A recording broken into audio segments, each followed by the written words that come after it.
Don't overpay in real estate commissions when you don't have to. If you're thinking about buying or selling a home in Kansas City, call Neil at 395 Realty or visit www.list4lesskc.com. That's listforlesskc.com. With Neil's commission model, you only pay 1% in seller's agent fees at closing, while still receiving the full representation and service you expect. Make your next move with Neil. Call 913-744-6368 or email Neil at listforlesskc.com. That's Neil, Neil, at list4lesskc.com. You know who made it. I have a couple of mothers of my past brides that should probably be on my payroll for how many referrals they send me. Welcome to Life of a Founder. Our goal here is to give you an inside look at the experiences of small business owners who have started, operated, and grown a business from the ground up. We strongly believe that there's no better way to learn than by listening to the stories of others. So whether you're already an entrepreneur or dreaming of becoming one in the future, we are sure you'll gain valuable insights from every episode. Without further ado, let me introduce you to the man behind the mic, our host, Matthew Sumter.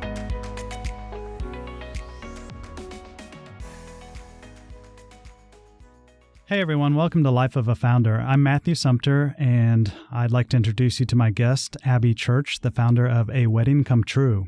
Before we get into our conversation, I'd like to know, though, what is one piece of advice that you would give someone who is thinking about starting their own business? Yeah, excellent question.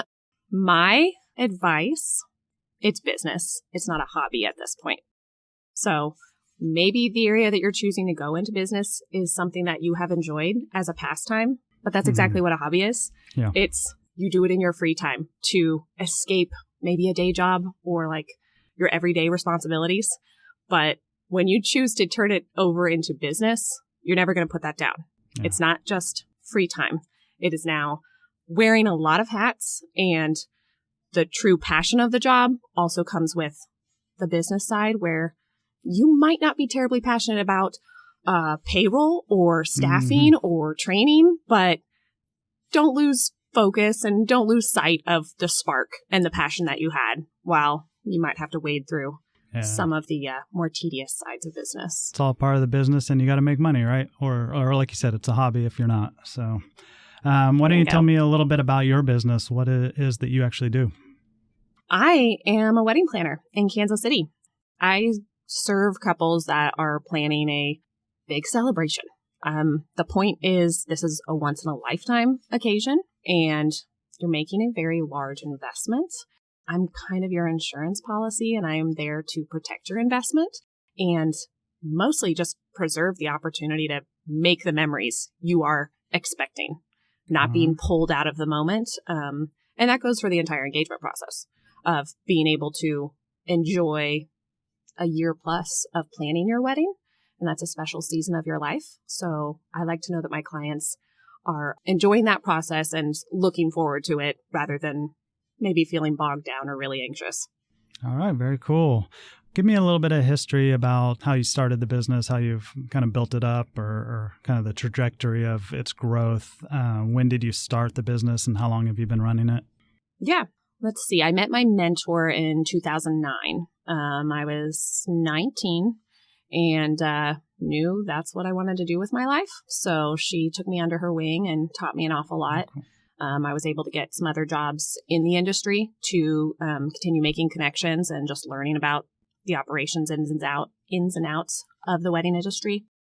But I started A Wedding Come True in 2011.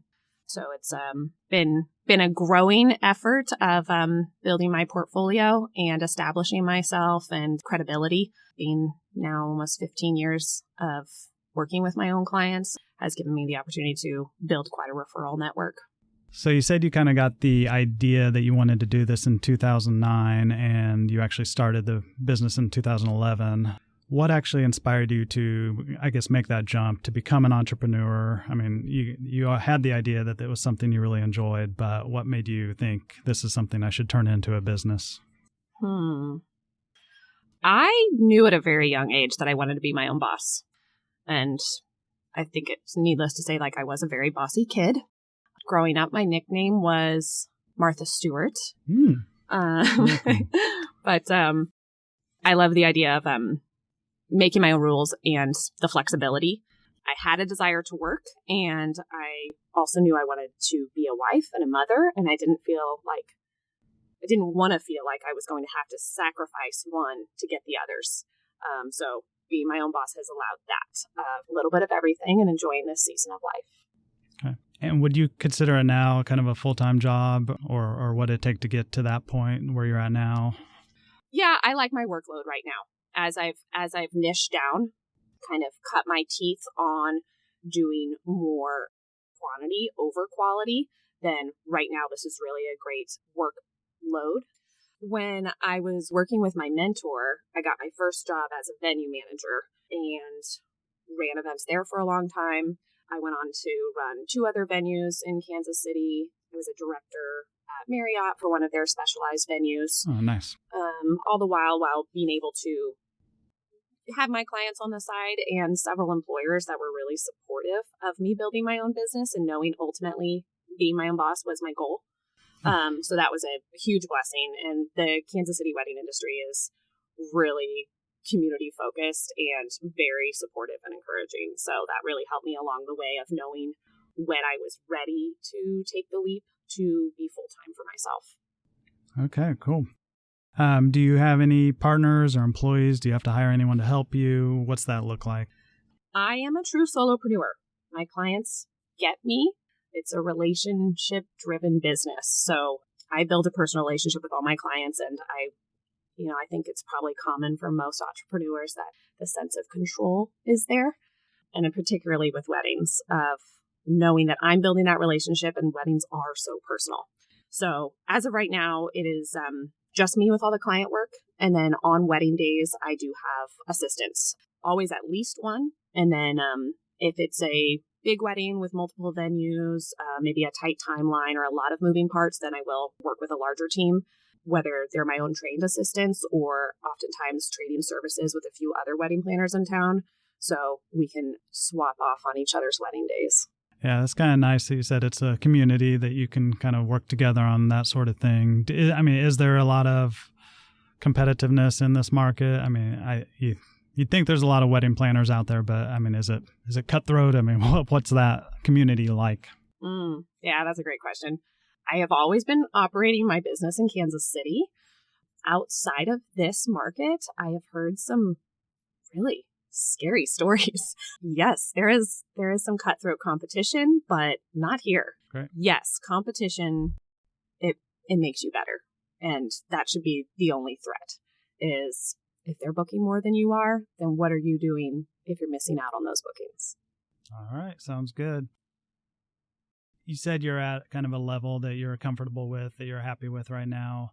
Is that once a month, or how many weddings can you do and keep the quality there? Mm-hmm. Yeah. My sweet spot is annually, I typically hit 12 to 15 weddings. That provides the ability for me to give that one-on-one specialized service and attention without burning myself out. Okay. And I imagine it ramps up, your hours and your timelines ramp up as you get closer and closer to the wedding. Beyond that, what's the day-to-day look like? Do you have a lot of hours each week, or is it just kind of here and there?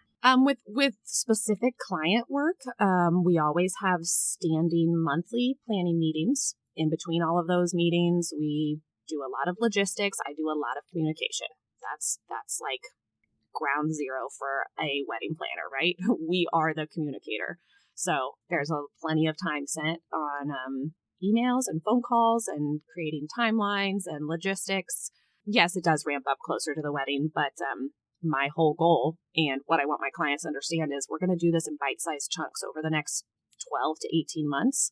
So it never feels like it's too much work or it's just too stressful. Okay. I won't say it's stress-free, but I will help you keep that stress low. You kind of got us down to a system now where you can manage that.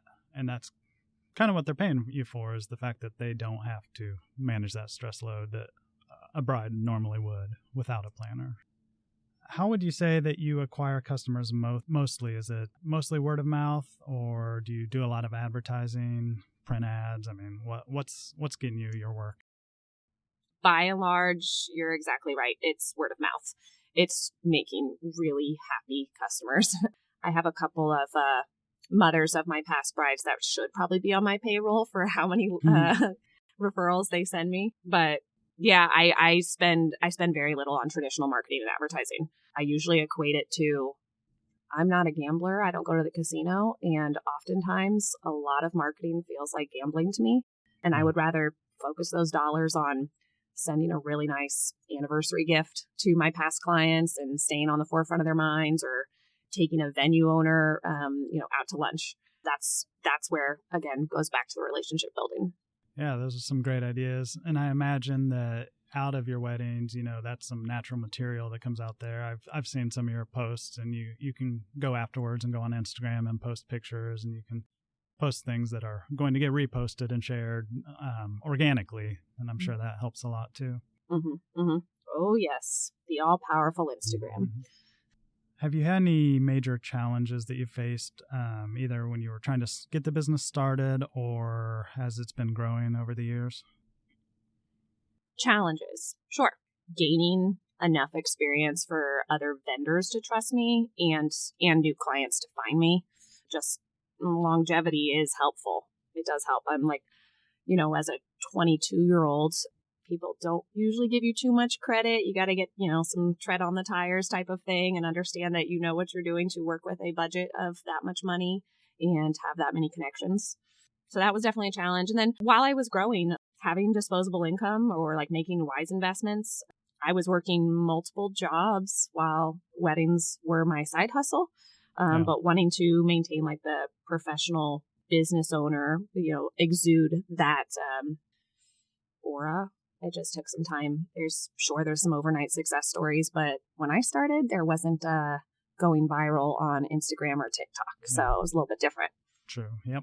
You said you've found ways to manage the stress and you kind of have a template for it now, but has there been any times when you've kind of experienced burnout or considered walking away, or decide, thinking that maybe it's not worth it? Burnout, not quite.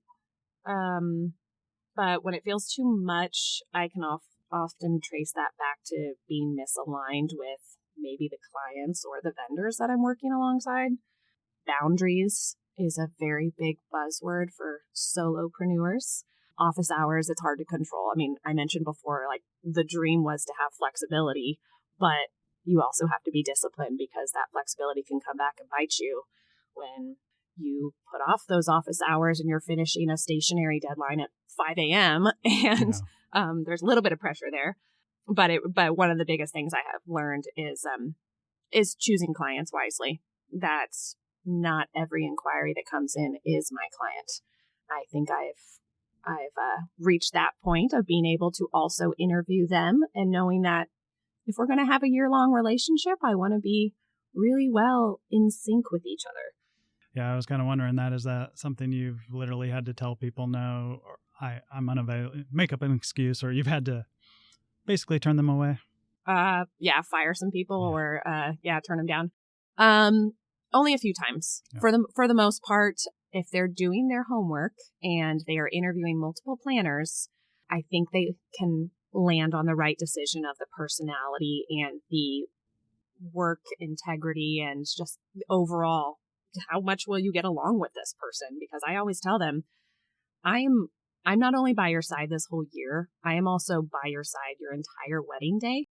And there's a lot of emotions running around that day. And I want to know that you can trust me implicitly, and that we're just gonna have complementary personalities. All right. No names here, but I'm sure you've come across some bridezillas or mothers of the bride. Any stories there, or anything interesting that's happened that you can share? Stories galore, sure. Yes, again, that's probably a fair case for working with the right folks and making sure we're on the same page. I could give you plenty of drunk groomsmen stories or drunk bride. Maybe a big one I found out in an awkward way was Kansas City is a big little city, and doesn't work out so well if you go into a consultation and you kind of dated the groom years ago. Oh, yeah, that could be a little awkward. Yeah. All right. Regarding the business itself, you mentioned it's kind of at a level you like right now that works for you. I don't know if this is ever a thought for you, but do you think there's a way that you could develop a business like this that would make it sellable in the future? Are there other wedding planners out there who kind of have grown to have multiple planners under them and that sort of thing? Yeah, absolutely. That could certainly be the business plan in there. I have a lot of my colleagues in Kansas City that are operating large teams, and they can execute maybe 3 or 4 weddings in a weekend with multiple trained coordinators underneath them. And that's a great business model that, to me personally, it's never been a goal. Okay. Future plans for the company, naturally, I want to do the Kelsey Swift wedding next, right? Oh, of course. Yeah, that's not official yet, right? But we hear it's coming. It's all a buzz. Yeah. You know what? I also see myself wanting to jump into doing some speaking engagements for the industry. We have a local magazine here in town. Here in a few weeks, I'm going to have the opportunity to be on a panel for a educational workshop that they're doing for other vendors, and I'll be able to lead a breakout group talking about community and networking. Since, like I said, running a networking group, it's a fun thing to give back to the community. All right. Sounds good. Well, your website has some basic pricing kind of listed, but what's kind of the range of services that someone can get and the pricing there? I mean, does it go from an hour consultation up to you doing everything, or what's that look like? Yeah, the recipe for what's the right service to fit your budget, and I like to have clients consider what's their bandwidth for planning in their free time. A lot of my clients are full-time professionals. A lot of my clients are long distance and they don't live in Kansas City any longer. And there's just not a lot of free time for them to focus on, like I said, all that communication, that back and forth, reading through contracts. So that's where I really thrive, and that's in my full planning services. That's pretty much from the time you get engaged, you should reach out to me, and I should be the first person you book in your list of vendors. Then I'll be able to help you develop a realistic budget for your priorities. Start setting up venue tours and locking in the priority vendors, folks that can only do one event in a day. That's your photographer, your videographer, your band, your venue. Some big caterers, some of them can do multiple events simultaneously. I like to be involved in that entire process. That might not be for every client, and that might not be their budget. And that's where those other service offerings come in of partial planning. Maybe they have already secured all those vendors, and then they're sitting there thinking, now what do I do? Mm-hmm. They're booked, but what do I do with this information?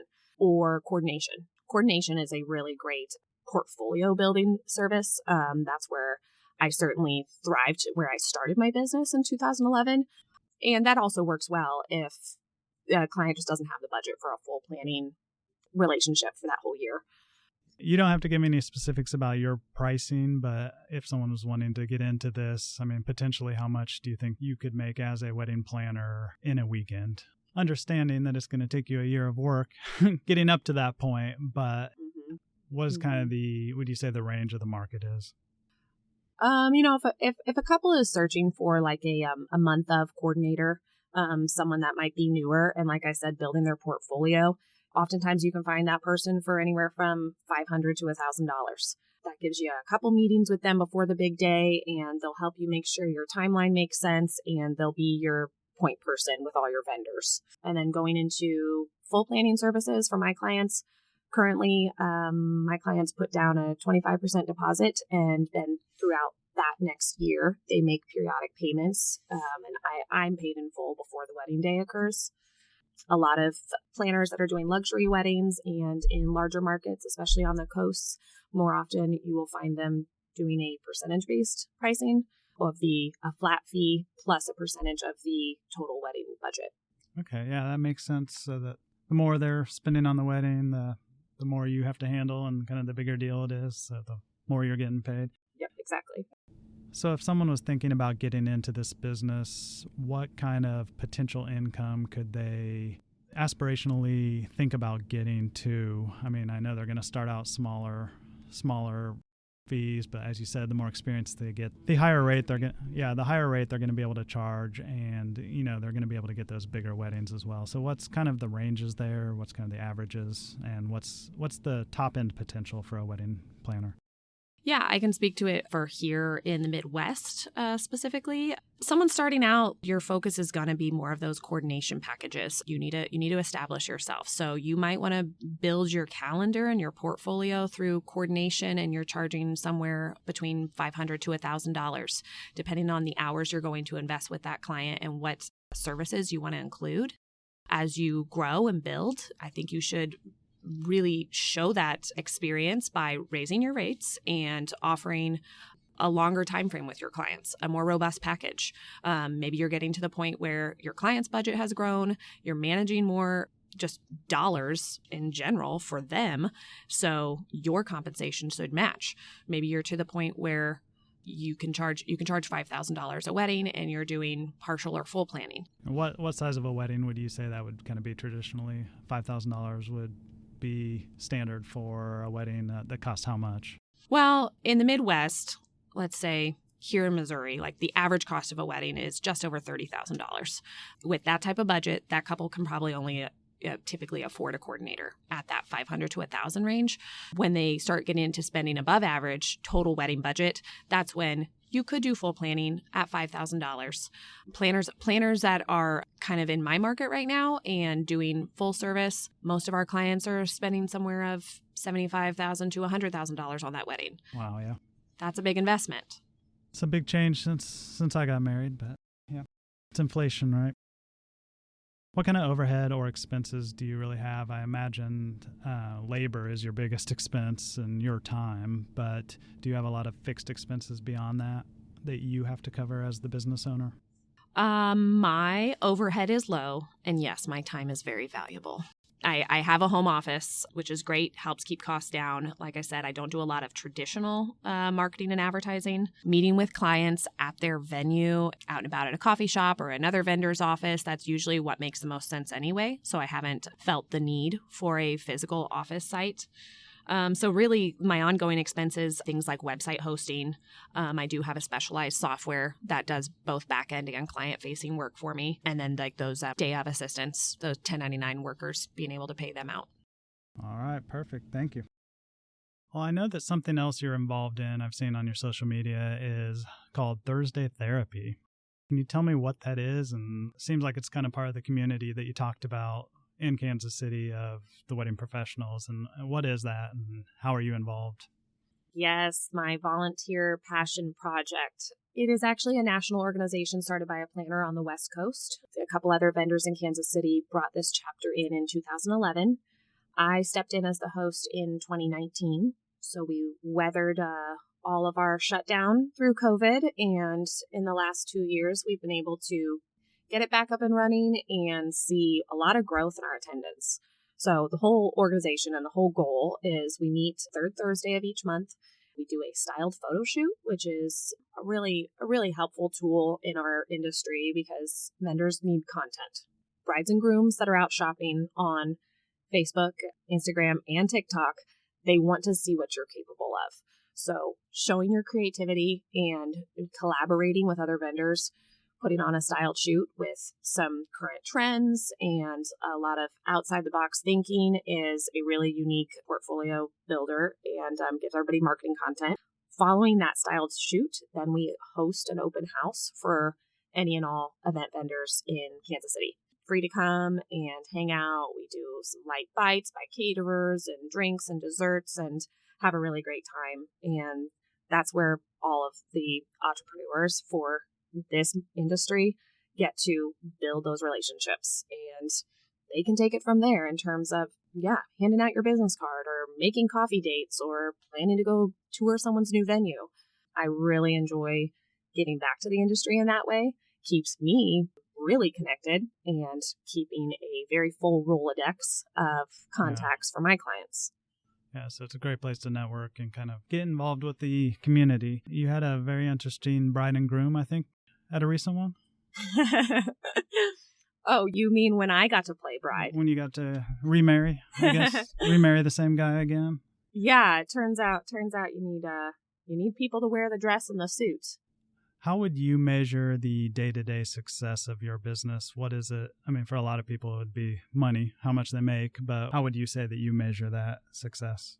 It's always in the reviews and the referrals. I can see the look on a client's face on their wedding day when they've had a great time. When they will write a review afterwards and put that into words, that is the kind of stuff that I just love. I mean, it's a huge compliment, of course, that you played that role in their big day. But then I built that relationship with them. So then I get, baby announcements and Christmas cards, and we keep in touch. So once again, I mean, I don't mean to sound like a broken record, but you kind of have to just be in this for the relationships. Yeah, you kind of become part of their family, it sounds like. Mm-hmm. Obviously, the reviews and that sort of thing, I mean, it makes you feel good, but that's necessary too. I mean, everyone's shopping around these days, and I mean, online reviews is probably the first step of that process. So, mm-hmm. And I'm always happy to give out to any new inquiring couples. I will give out personal information from past clients that have openly said, please have anyone call me. I would love to tell them about you. That's probably hard to come by in most industries. So that's great. What skills or traits do you think would be essential for being a successful entrepreneur? What if kind of some of the things you've realized that you have needed? Vision and drive, organization. You have to have thick skin, be very patient and humble. Also, confidence.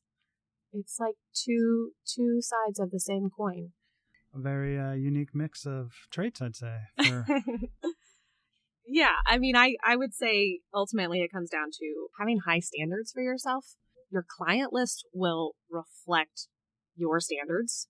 If you're operating in a way that it's something that are they willing to pay for this or not? Will they spend on it or not? If your client list is full, then that's great. That means your standards are high enough to warrant that. And you certainly wouldn't want to find it out the other way around, right? Yeah. Yep. All right. Sounds good. You'd mentioned earlier that having some years under your belt and having some experience helps you get the jobs. And we've talked about a couple times that you're at kind of a level of busyness that you like. Have you been able then to raise rates to stay at that level as you've gotten experience? Is that something that you've been able to kind of increase your income? Yes, and I need to do it again. Well, I think that's kind of a common rule of business is like if you're getting too busy, raise your rates until you're not. So, yeah. And when I have very happy clients or someone that comes up to me and says, I would have paid you double, that's also a good sign. You're like, well, there's still time. How much of your success that you've had so far would you say is luck versus hard work? How much? How can I quantify this? Do you think there is luck involved in it, that you've kind of gotten lucky and gotten some maybe gigs that you didn't think you deserved at the time, or has it really been kind of the effort you've put in to get those? Somebody said it great the other day. Wish I could tell you where this quote came from. Pressure is a privilege.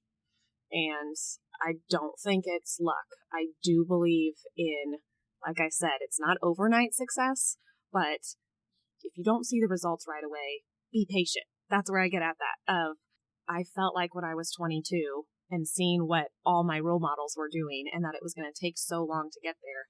And now I realize that, okay, you are there. There are still plenty of other goals I want to accomplish, but it has paid off. And no, there's a lot of hard work. Yeah. Yep. So what are your future plans? I mean, where do you see yourself? You're still young, but do you see yourself doing this for the rest of your career, or do you have any other plans to change up kind of how the business is structured, or just kind of go with the flow for now? Yeah, you know what? I will always be my own biggest critic, so I can see opportunities to focus in on excelling more with my customer service, vendor relations. I will see a little bit of a change in my fee structure and to match inflation and to know my worth. Do you foresee any additional services or kind of side businesses that go along with your services, or just continue kind of with the planning as the main? I would really like to get into some type of educational platform. I do think that this many years of on-the-job experience, from the various angles I've had, I've been a venue manager, a catering manager, I've sold wedding gowns, and every wedding teaches you something more. And I do think that there are a lot of 22-year-olds out there that I could give some advice to and help them along their way. So I would very much like to channel this hard-earned experience into an educational resource of some type. Yeah, that's definitely a good idea. Kind of like a master class or something on that. Have you looked at that? Does something like that exist or similar type things? There's quite a bit. It seems like it's a pretty natural trajectory for advanced planners. So as the market dictates and, I don't know, folks retire and new people move up, but you want to know that brides and grooms are always in good hands. And maybe I can help a few young planners avoid some mistakes. And we'll see. I imagine that's mostly online these days, but is there any kind of school for this or certifications, or, I mean, what makes a wedding planner stand out? Can I tell you a story? Yeah. When I was in high school and knew this is what I wanted to do, I told a few of my teachers, and the general response was a little bit of a chuckle and, is that a real job? Yeah. Mm-hmm. So no, when I was ready to go to college, there was not a degree for that. That's why I very quickly met my mentor and got the on-the-job experience. Now there is. Hotel management and hospitality degrees really do overlap. I couldn't speak specifically to wedding specific degrees, but there's a lot of ongoing education opportunities too. Okay.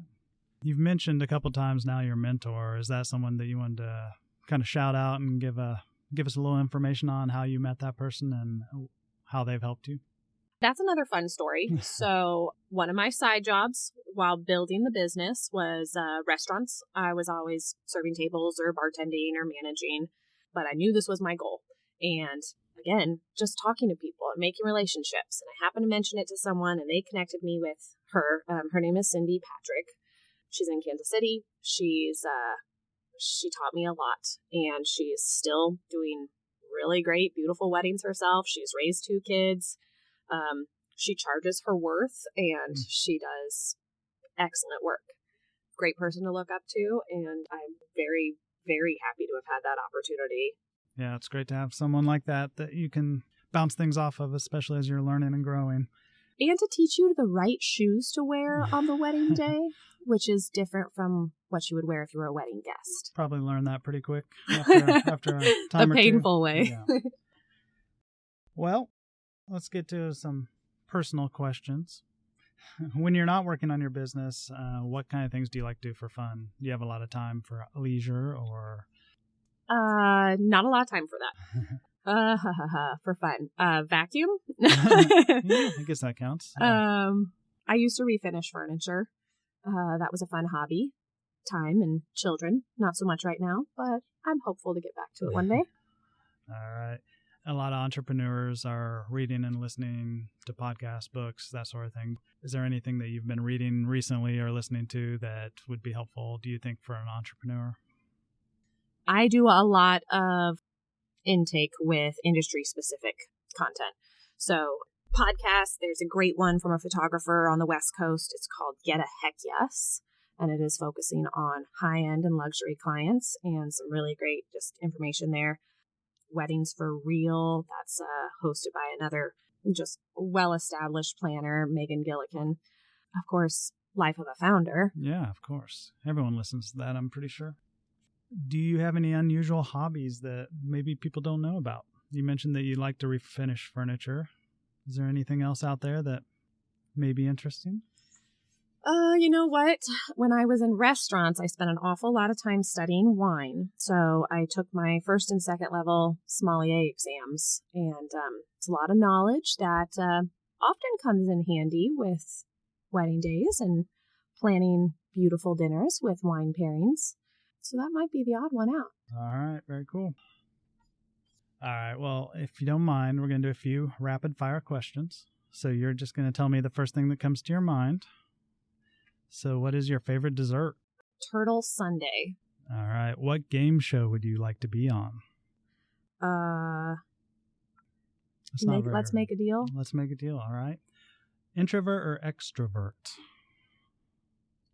I guess I'm an extrovert. All right. Forced extrovert, or you enjoy that? No, I'm really stepping into this. Okay. And who is your favorite brother-in-law? His name is Matthew Sumter. Oh, thank you. And so you'd asked before we started if we should reveal that information. So at this point, you might as well tell us where you got your start, really. Oh, well, back in the day, Matthew Sumter helped me with the name of my business and my very first website. Oh, even before that, we go all the way back. On your wedding day. There we go. Okay, so that was when the seed was planted. When Matthew married my sister, I got to be very involved, helping with centerpiece design and decor setup and managing all of our relatives and giving instructions when I was 11 years old. It was a while ago, yeah. Not to age either of us. Yeah. And from then on, that really did spark the interest. You learned a couple of things at that wedding, I'm sure, too. We won't talk about what didn't go right, but you know what's a great part of that, though, and this still resonates with me? I remember my mom saying she didn't have any food to eat that night. Mm-hmm. She didn't get to dance with our dad, and she was trying to track down the caterer to pay them when you all did your first dance. And that right there is probably one of the biggest whys I have. It's a young age to learn those lessons, but hopefully those served you well.